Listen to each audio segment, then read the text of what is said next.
The Vexor warships filled the sky like a dark blanket stretching from horizon to horizon.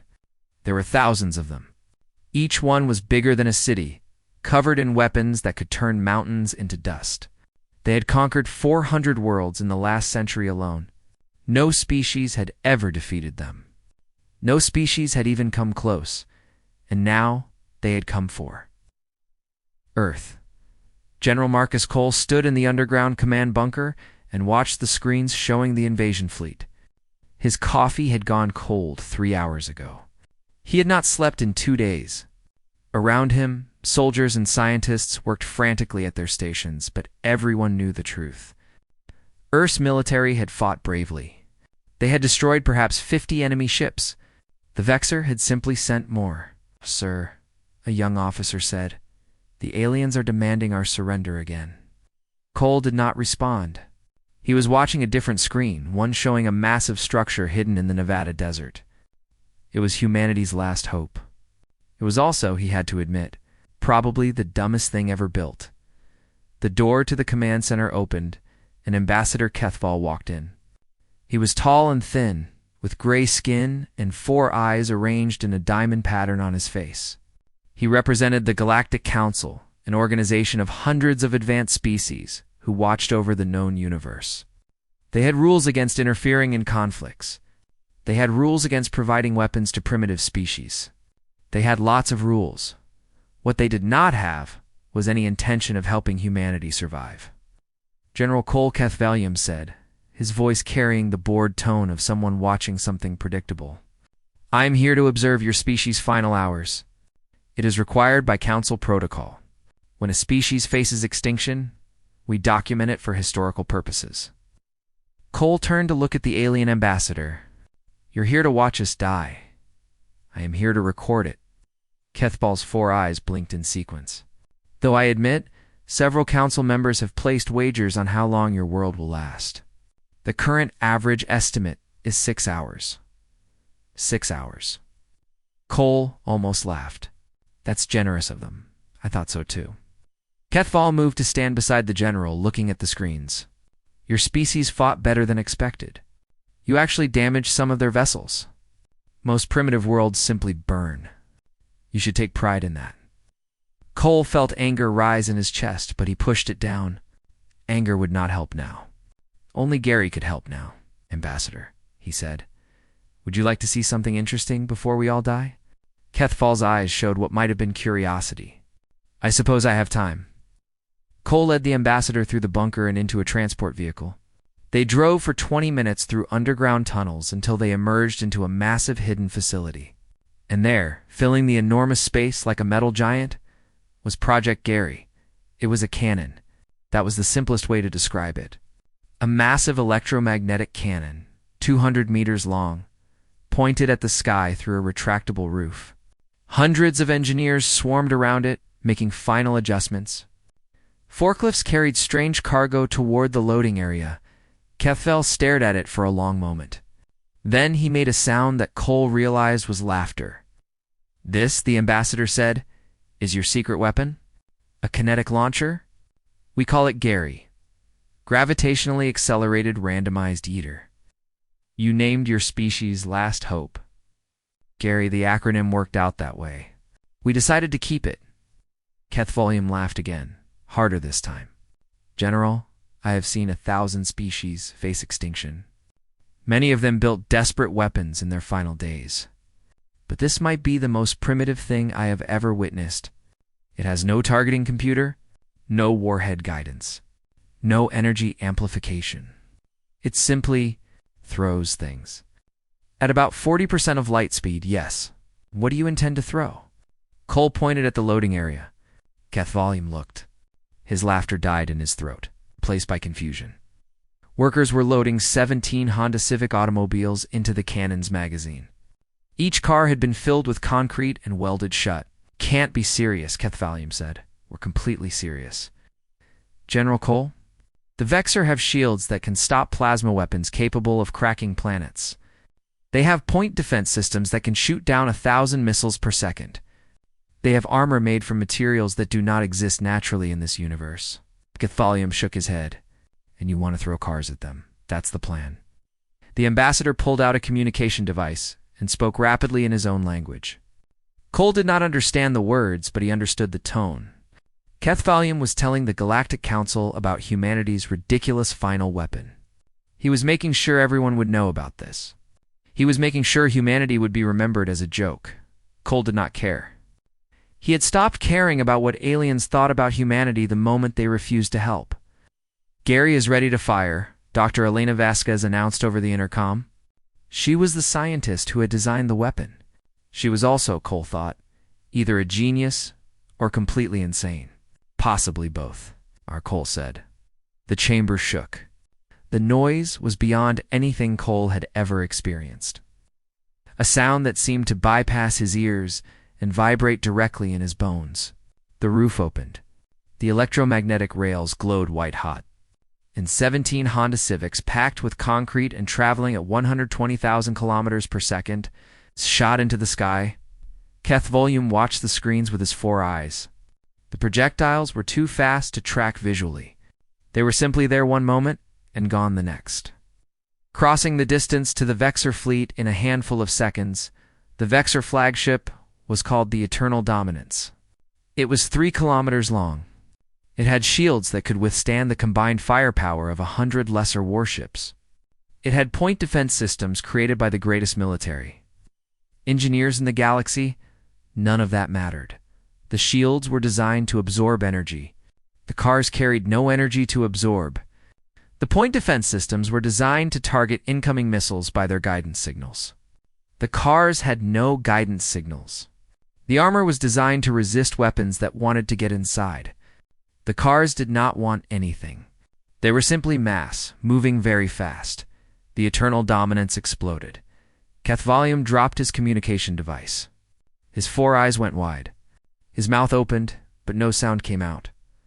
On the screens, the Vexor fleet was in chaos. 17 cars had destroyed their flagship and damaged 4 other vessels. Debris was flying everywhere. Communications were filled with screaming. "Load the next round," Cole said calmly. "Already loading, General," Vasquez replied. "This batch includes a school bus, 37 washing machines, and the statue from outside City Hall." Kethvalium finally found his voice. That is not possible. Their shields. Their defenses. Their defenses were built to stop smart weapons, Cole said. Gary is the dumbest weapon in the galaxy. Turns out, that's exactly what we needed. The cannon fired again. A school bus and 37 washing machines deleted another. Vexor warship from existence. Ambassador Kethvalium sat down heavily on a nearby crate. He looked like someone whose entire understanding of the universe had just shattered into pieces. Cole almost felt sorry for him, almost. "You might want to update those bets," the general said. "I think we're going to last longer than 6 hours." Admiral Thix stood on the bridge of his new flagship and tried to understand what had happened. The Eternal Dominance was gone. Not damaged. Not retreating. Gone. Scattered across space in a million burning pieces. And according to every sensor reading his officers could provide, it had been destroyed by ground vehicles. "Show me again," Thix demanded. The tactical officer played the recording once more. The footage showed the Eternal Dominance floating in perfect formation. Then, without warning, something punched through its shields like they were not there. The explosion that followed was immediate and total. "Out?" Thix asked. "We believe ... The tactical officer hesitated. "We believe it was a primitive human transport vehicle. They call it a Honda Civic." Thix was silent for a long moment. His species did not have blood pressure in the human sense, but something similar was rising dangerously in his body. "A Honda Civic," he repeated. "Yes, Admiral. 17 of them, where shields can stop weapons that destroy stars." "Admiral, and we were destroyed by Honda Civics." "So." Admiral Thix grabbed the tactical officer by the throat and threw him across the bridge. It did not make him feel better, but it was satisfying anyway, far below. In the underground bunker on Earth, Dr. Elena Vasquez was explaining the same thing to General Cole and the increasingly pale Ambassador Kethvalium. "It's actually very simple," Vasquez said. She was drawing diagrams on a whiteboard. her eyes bright with the excitement of someone whose crazy theory had just been proven correct. Every advanced species in the galaxy went through the same technological development. They started with kinetic weapons, moved to energy weapons, and eventually created shields and defenses to counter those energy weapons. It's a standard arms race. We know this, Keth Volume said weakly. The Galactic Council documented it thousands of years ago, right? And here's the problem. Vasquez drew a circle around her diagram. Your shields are designed to absorb and redirect energy. Your point defense systems are designed to detect guidance signals and destroy smart missiles before they reach you. Your armor is designed to resist penetration from shaped charges and plasma cutters. Every single defense is built to stop sophisticated weapons. She put down her marker and smiled. Gary doesn't fire sophisticated weapons. Gary fires garbage. Your defenses have no idea what to do with garbage. Cole leaned forward. Explain it simpler. Okay, imagine you're wearing the most advanced armor in the universe. It can stop lasers. It can stop missiles. It can stop anything a smart enemy would throw at you. Vasquez picked up a coffee mug from the table. Now imagine someone throws a rock at your head as fast as possible. Not a laser rock, not a missile rock, just a rock. A dumb, stupid rock, with no technology in it whatsoever. She mimed throwing the mug. Your armor doesn't absorb kinetic energy because nobody uses kinetic weapons anymore. Your point defense can't. See it coming because it has no electronics to detect. Your fancy materials can't stop it because they're designed for a completely different type of attack. She shrugged. Ow, the rock kills you. Because you were so busy preparing for smart attacks that you forgot about dumb ones? Keth Volume put his head in his hands. 3,000 years, he said quietly. Vexor have been undefeated for 3,000 years, and they're going to lose to a species that throws automobiles. To be fair, Cole said, we also threw washing machines in a statue. Statue was very effective, Vasquez added. It took out their secondary command ship. Above them, Gary fired again. The bunker shook slightly. On the screens, another Vexor ship vanished in a ball of fire. This time, the projectile had been an old Soviet submarine that someone had found rusting in a shipyard. The Vexor fleet was retreating now, trying to regroup out of Gary's range, but humanity had bought itself time. For the first time since the invasion began, there was hope. Keth Volume stood up slowly. His 4 eyes were focused on General Cole with an expression that might have been respect. I need to contact the council, he said. They need to know what is happening here. I thought they were betting on how fast we'd die, Cole replied. They were. But now they're going to be very interested in your weapon. Keth Volume paused at the door. General, you should know something. Humanity is not the only species suffering under the Vexor. There are dozens of worlds, hundreds of resistance movements, all fighting and losing because they cannot defeat Vexor technology. What you've discovered today could change everything. After the ambassador left, Cole turned to Vasquez. How many more GARs can we build? We have plans for 6 more facilities. If we work around the clock, we could have them operational in 3 months. She hesitated. But General, we have another problem. We're running out of things to throw. Cole stared at her. We're running out of things to throw. Gary needs mass. Heavy mass? Ideally. Cars are good. Vehicles are good. Heavy machinery is good. But we've already emptied out every junkyard in Nevada. If we want to keep firing, we need a lot more garbage. The general thought about this for a moment. Then he picked up a phone and dialed a number. Get me the president, he said. And someone find me the contact information for every waste management company in North America. 3 days later, the Department of Projectile Innovation was officially created. Its job was simple. Find things to throw at aliens. Its budget was unlimited. Its hiring requirements were unusual. They needed people who could look at an object and immediately calculate how much damage it would do at 40% of light speed. Lieutenant Yuki Tanaka was one of the first recruits. She had been an engineer at NASA before the invasion, working on satellite designs. Now she sat in a conference room with 50 other people, listening to a presentation about the physics of high-velocity garbage. The key, the instructor explained, is to think differently. We're not trying to build weapons. We're trying to find objects that are already weapons waiting to happen. Density matters. Shape matters. But here's the interesting part. Psychological impact also matters. He clicked to a new slide showing a Vexor communication intercept.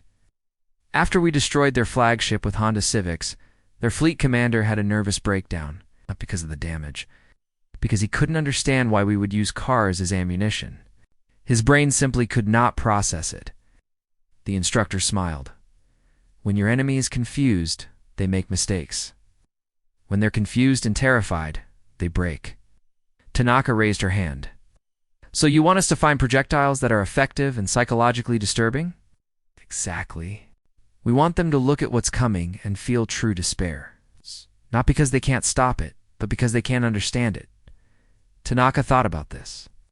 She thought about everything in her apartment, everything in her neighborhood, everything in the country. I have some ideas, she said. The instructor nodded. And get to work. The Vexor will be back. When they come, we need to be ready to throw something even stupider than cars at them. Tanaka spent that night making a list. By morning, it was 12 pages long. By the end of the week, it would become the foundation of what the galaxy would eventually call the Tanaka Doctrine. She had no idea that her list of ridiculous projectiles would change the course of history. But that was the beautiful thing about working for the Department of Projectile Innovation. Nothing made sense. Everything worked.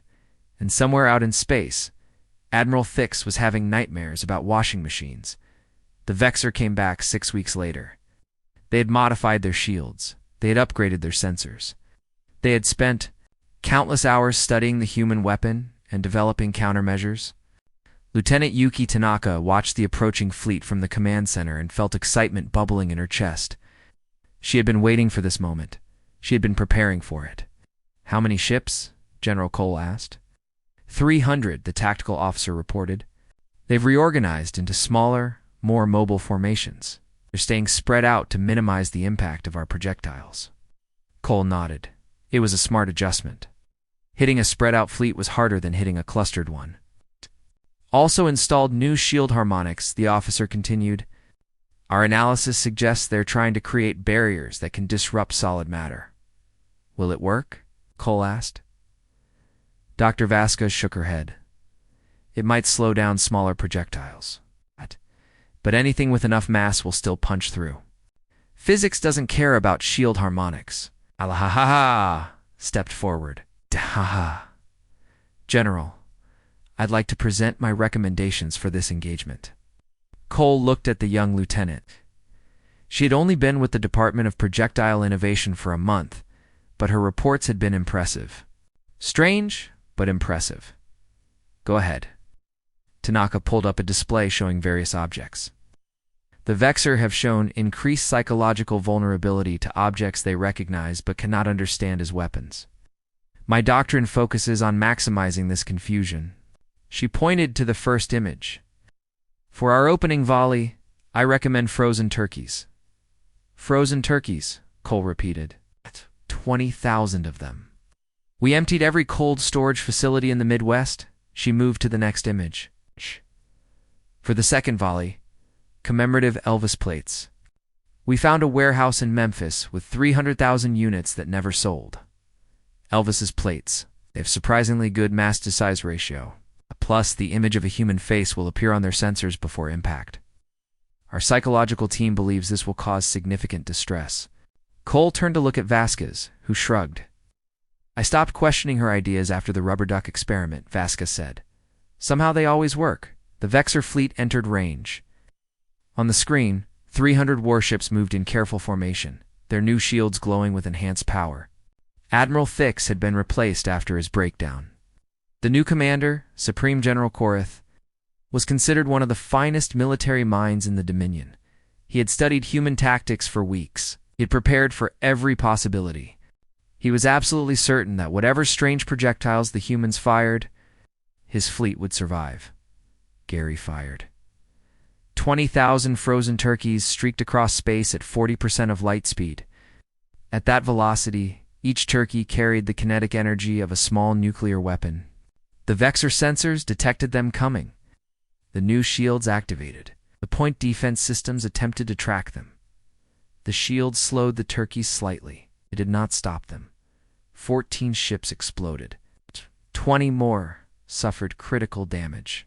The frozen turkeys tore through the Vexor fleet like angry birds of destruction. On his bridge, Supreme General Korath stared at the sensor readings in disbelief. "What hit us?" he demanded. Analysis suggests. Frozen poultry, Supreme General. Korath felt something break inside his mind. It was small, but it was definitely broken. "Fire again," Cole ordered. 300,000 Elvis plates launched into space. They spread out as they traveled, creating a glittering cloud of commemorative destruction. The king's face reflected the distant sun as the plates tore through Vexor holes in the command center. Tanaka made notes on her tablet. "The spread pattern worked perfectly," she muttered. "Recommend increasing plate density in future volleys." Lieutenant Cole said carefully, "Where did you get 300,000 Elvis plates?" "eBay mostly. Some estate sales." There was one very confused auction house in Nevada. She looked up from her tablet. "Do you want to hear about the next phase?" "I'm almost afraid to ask." "Ferris wheels." Cole blinked. "We're throwing Ferris wheels at them?" "A decommissioned one from Coney Island. Also 2 from traveling carnivals in Ohio." Tanaka pulled up the specifications. "The circular shape creates an interesting rotation pattern at high velocity. Plus, they're very large. Very hard to miss." The third volley was the Ferris wheels. They spun as they flew, massive metal circles carrying the memories of cotton candy and summer days. When they hit the Vexor ships, the explosions were almost artistic. Supreme General Korath was no longer giving orders. He was sitting in his command chair, staring at nothing. His officers had taken over the retreat, pulling the surviving ships back at maximum speed. "They're running," Vasquez observed. "Hey, they'll be back," Cole replied. "They always come back, and we'll keep throwing things at them." Tanaka was already scrolling through her list. "I've identified several promising projectile categories we haven't explored yet. Exercise equipment, musical instruments. And there's a museum in Ohio with a very interesting collection of failed products from the 1980s. "Failed products?" "Yes. Items that were manufactured but never sold. Warehouses full of things nobody wanted." She smiled slightly. "I believe nobody wants them to hit their spaceship either." The Galactic Council watched all of this with growing amazement. Ambassador Kethvalium had returned to his homeworld, but he sent regular reports about Earth's impossible victories. Other species began paying attention. Resistance movements that had been fighting the Vexor for decades suddenly wanted to know more about the strange human weapon. "They're calling it the doctrine of ridiculous escalation," Kethvalium reported to the Council Assembly. "The humans believe that the more absurd their ammunition, the more effective it becomes. Not just physically, but psychologically. They're not just destroying ships. They're destroying the enemy's ability to understand what's happening." An elderly council member raised a tentacle. "And this is working?" "The Vexor have suffered more losses in 3 months than in the previous century. Their commanders keep having mental breakdowns. One admiral reportedly couldn't stop screaming the word turkeys for 6 hours." The council chamber was silent for a long moment. "We need to make contact with the humans again," someone finally said. "Proper contact, not just observation. I believe they would welcome it. But I should warn you, they're not going to stop being strange. I've seen their Department of Projectile Innovation. They have lists. Very long lists. Lists of what? Everything. Furniture, vehicles, statues. One of their scientists is proposing something called the Garbage Patch Initiative. She wants to collect all the floating trash in their oceans and fire it into space." The council member struggled for words. "That's either brilliant or insane." "With humans," Kethvalium said, "I've learned it's usually both, back on Earth." Tanaka finished her report on the battle and submitted it to General Cole. Her recommendation for the next engagement was simple. Find bigger things to throw. She had already identified several possibilities. An old battleship from the Pacific War. A collection of decommissioned tanks. The entire contents of a failed shopping mall in New Jersey. The Vexor thought they understood warfare. They thought they understood weapons. They thought they understood the universe. They were about to learn that the universe contained an awful lot of garbage. and humanity knew exactly what to do with it. The Vexor retreated from Earth, not just back to regroup. They left the solar system entirely. For the first time in 3,000 years, the Vexor Dominion had abandoned a conquest. The galaxy noticed within weeks. Representatives from dozens of species arrived at Earth. They came in secret, using hidden routes to avoid Vexor patrols. They came with hope in their hearts and desperation in their eyes. They came because they had heard rumors of a human weapon that could not be stopped. Ambassador Keth Volume managed the introductions. He had become humanity's unofficial liaison to the galaxy, a position he never expected and still did not fully understand. "This is Representative Gazel of the Drelix," Keth Volume said, gesturing to a short creature covered in blue scales. "The Vexor conquered their homeworld 60 years ago. They've been fighting a resistance ever since." General Cole shook the alien's hand, or what passed for a hand. "What can we do for you?" "We want your weapon," Gazel said. His voice was rough, tired. "Our people are dying. We've tried everything. Nothing works against Vexor shields. But we heard about what you did. The cars. The turkeys. He struggled with the word. "The Elvis plates." "Commemorative Elvis plates," Lieutenant Tanaka corrected. She had become an essential part of these meetings. Nobody understood the weapon better than her. "Those, we want to build our own." Kiza leaned forward urgently. "We have resources. We have engineers. We just need the plans, please. We have nothing else to try." Cole looked at Vasquez. She nodded slightly. "We'll give you the plans for free," Cole said. "No payment. No conditions. Just promise us one thing. Anything. When you fire your first shot, make it something ridiculous. Something that will confuse them. Something that will make them question everything they know about warfare." Gazelle's scales shifted in what might have been a smile. "We have warehouses full of pottery that our ancestors made before the invasion. Beautiful pottery that the Vexor considered too primitive to destroy. We've been hiding it for 60 years. Tanaka's eyes lit up. "How many pieces?" "Millions." "That's perfect. Absolutely perfect." Over the next 3 months, humanity became the galaxy's strangest arms dealer. They didn't sell weapons. They sold ideas. They shared the physics of Gary with anyone who asked. They explained the Tanaka Doctrine to anyone who would listen. They taught the galaxy that the best weapon wasn't the smartest one. It was the dumbest one. The results were spectacular.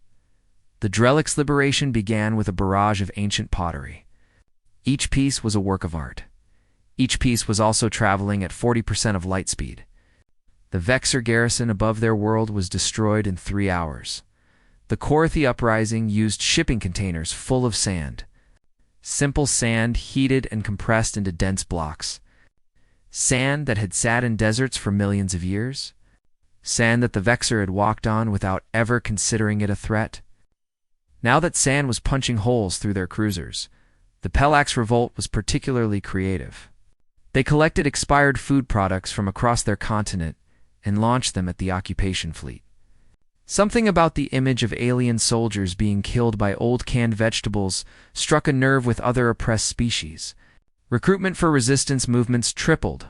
The Vexor Dominion was losing. Not just battles. They were losing worlds.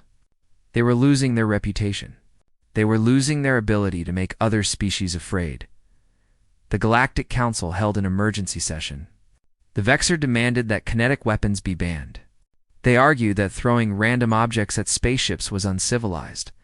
They argued that it violated the spirit of interstellar warfare. The Council reviewed their ancient treaties. They found a clause written thousands of years ago that restricted weapons of intentional design. "The question," the Chief Counselor announced, "is whether a Honda Civic becomes a weapon of intentional design when launched at high velocity." The debate lasted for 7 hours. Philosophers argued. Scientists testified. At one point, an elderly Vexor representative had to be carried out after fainting. In the end, the council voted. They decided by a narrow margin that garbage fired from a cannon was not technically a weapon. It was simply garbage that happened to be moving very fast. The Vexers stormed out of the session. Their ambassador made threats. Nobody cared anymore. The Dominion that had terrorized the galaxy for millennia was now a joke, a species that could be defeated by turkeys and Elvis plates. But High Commander Zethrak was not laughing. He sat in his private chambers aboard the Vexer homeworld and studied reports. He had watched every battle. He had analyzed every defeat. He understood what had gone wrong. "They have one weakness," he said to his advisors. "Their weapon only fires in straight lines. It cannot curve. It cannot adjust. It simply launches objects in a single direction." Okay. His advisors nodded, waiting for more. "If we attack from every direction at once, no amount of projectiles can stop us. We will create a sphere around their planet. We will strike from all angles simultaneously. Their simple weapon cannot aim everywhere at once." "That would require a massive fleet," one advisor pointed out. "More ships than we've ever assembled in one place, and we will assemble them." Zethrak stood, his eyes burning with hatred. "I am taking personal command of this operation. I will gather every warship in the Dominion. 700 vessels, attacking from every direction. The humans cannot throw enough garbage to stop us all." He began issuing orders. Across the Vexer Empire, ships changed course. They headed toward a gathering point. They prepared for the largest military operation in galactic history, on Earth. General Cole received intelligence about the gathering fleet. He called Vasquez and Tanaka into his office and showed them the projections. 700 ships, he said, attacking from all directions. They've figured out our weaknesses. Vasquez was quiet for a long moment. Then she smiled. "They haven't figured out anything," she said. "What do you mean?" "They've seen Gary. They've seen the regional installations we've built. They think they know what we have." She pulled out a tablet and displayed a schematic. "They don't know about this." Cole looked at the image. It took him several seconds to understand what he was seeing. When he did, he sat down heavily. "Is that?" "We've been building it for 8 months. Inside an asteroid, moving it into position behind the moon." Vasquez's smile widened. "They're preparing for the gods they know about. They're not prepared for Project Gary Prime." Tanaka leaned forward to look at the schematic. Her eyes went wide. "That's the size of a small moon. Bigger, actually. What are we going to throw with it?" Vasquez laughed. "Everything." The final battle was coming. The Vexer were gathering their fleet. Humanity was preparing their ultimate weapon. And somewhere in a warehouse in Nevada, workers were loading the most important projectile of all, a single rubber duck with the word "Sorry" painted on its side. It was Tanaka's idea.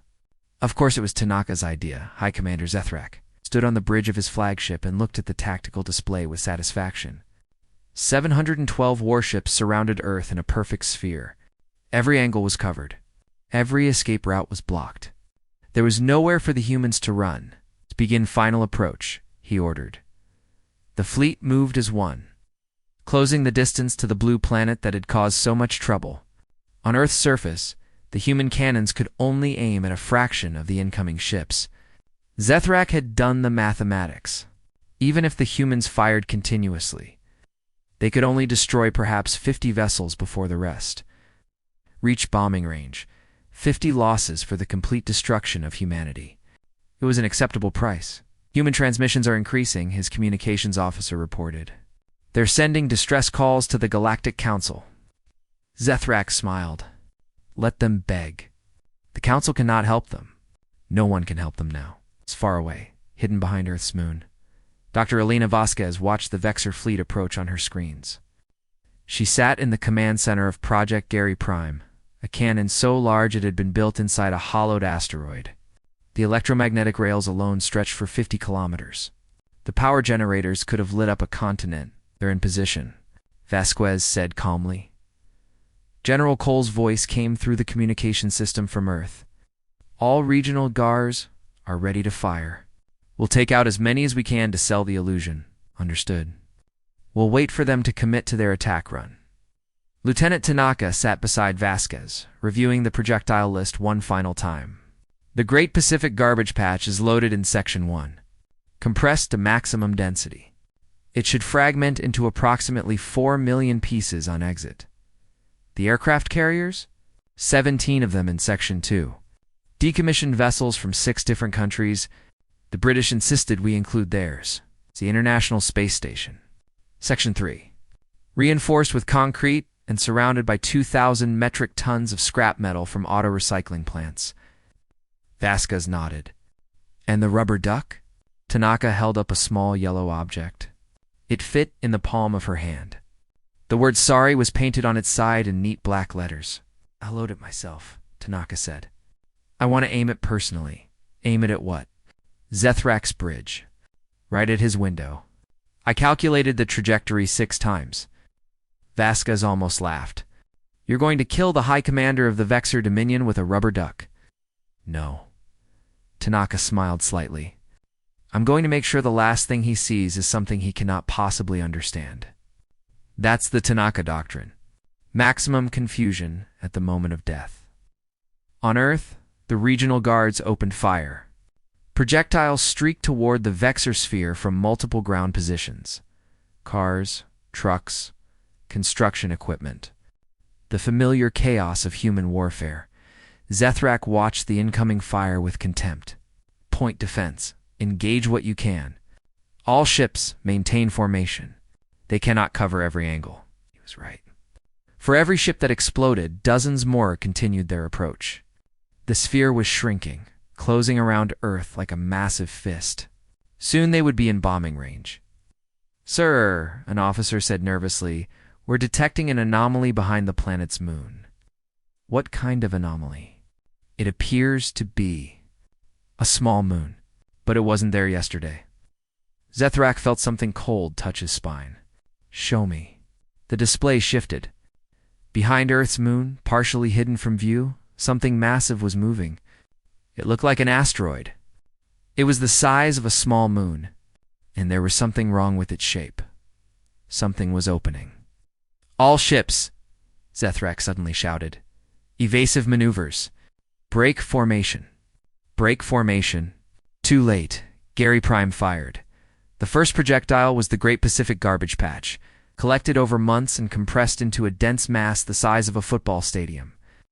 When it exited the cannon at 45% of light speed, the compression released. The garbage expanded. It fragmented into millions of pieces, each one carrying enough energy to destroy a tank. The expanding cloud of human trash swept across the Vexor sphere. It hit everywhere at once. Plastic bottles, old fishing nets, discarded toys, broken electronics.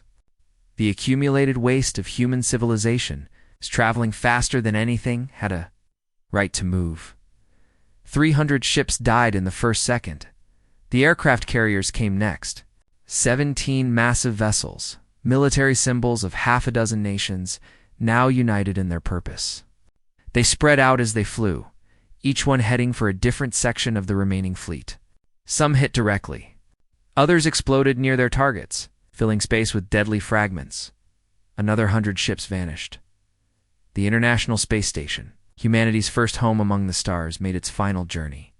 Surrounded by scrap metal and old satellites, it tumbled through the Vexor formation like a hammer of history. The station that had brought nations together now brought warships down. Zethrak watched his fleet disintegrate. He had prepared for everything. He had studied human tactics. He had developed countermeasures. None of it mattered. None of it could matter against a weapon this large. Firing ammunition, this insane. Sir, his officer said quietly, we're detecting one more projectile. Very small. Heading directly for us, Zethrak turned to look at his viewport. Space was filled with debris and fire. The magnificent fleet he had assembled was scattered wreckage. And through all of it, something was coming toward him. Something small. Something yellow, the rubber duck, filled his vision for perhaps a quarter of a second before impact. Just long enough to see the word sorry painted on its side. Just long enough to feel complete and absolute confusion. Then the bridge exploded. The battle was over. Of 700 Vexor warships, 11 survived to retreat. They fled to the edge of the solar system and jumped to faster-than-light travel. Carrying news of the disaster back to their homeworld, the Vexor Dominion formally requested peace negotiations. The next day, 1 year later, Ambassador Kethvalium presented humanity's credentials to the Galactic Council. The ceremony was attended by representatives from every known species. Many of them were former Vexor subjects, freed by the wave of rebellions that followed Earth's victory. The Council recognizes humanity as a full member, the Chief Counselor announced. With all rights and responsibilities that entails, welcome to the galactic community. General Cole, now the official representative of Earth, stepped forward to accept the ceremonial seal. Before he took it, he paused. "We want to thank you for this honor," he said, "but we also want to remind everyone here of something important. We didn't win because we were smarter than our enemies. We didn't win because we had better technology. We won because we were willing to look stupid." Held up a small object. It was a rubber duck, identical to the one that had killed Zethrak. "Every species here has garbage. Things you've thrown away. Things you thought were useless. But nothing is useless when it's moving fast enough." Cole smiled. "We taught the Vexor that lesson. We'll teach it to anyone else who threatens the galaxy, because that's who we are. We're the species that threw cars at spaceships, and we're not going to stop being ridiculous." The chamber was silent for a moment. Then, slowly, applause began. It started with the Drellics, the first species humanity had helped. It spread to the Korathi, the Pelax, and dozens of others. Ambassador Kethvalium watched with something like wonder. 12 months ago, he had come to Earth to document humanity's extinction. Now, he was watching them join the galactic community as heroes. Heroes who had won with garbage and rubber ducks. He still didn't fully understand humans. He suspected he never would, but he was very, very glad they were on his side.